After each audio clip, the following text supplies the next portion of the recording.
Cerchiamo di fare di tutto per rimanere aperti. Riusciamo a andare avanti con molto sacrificio. Insomma, ci si arrangia, si va quel che si può.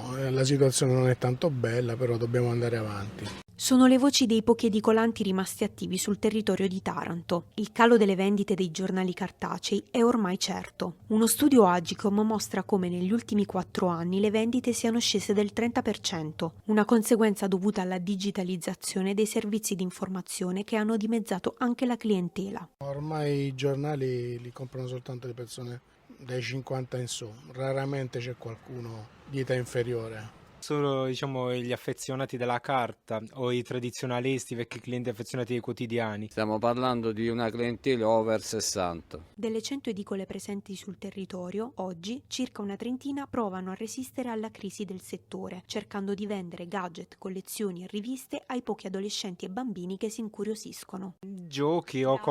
Giochi, gadget o comunque raccolte di figurine, quelli sono quelli che vanno per la maggiore. Si arrangia con i gadget, ma niente di eccezionale. Poi il potere d'acquisto è diminuito, quindi i genitori per i bambini acquistano proprio il necessario. Una situazione che peggiora a causa delle elevate spese che gli edicolanti devono sostenere. Inoltre, gli intervistati hanno lamentato l'indifferenza da parte dei sindacati e la poca attenzione sugli aggi, gli sconti di competenza degli edicolanti che da qualche anno non vengono aggiornati. A volte sono gli editori stessi che ci trascurano un po', perché ovviamente a loro conviene più puntare sul digitale e quindi noi rivenditori un po' ne risentiamo. Ci vorrebbe un agio più grande rispetto a quello che abbiamo, però è tutto fermo da tanti anni. Ci sono delle grosse pure lacune là, sia a livello sindacale che generale. Distribuzione non ne parliamo proprio.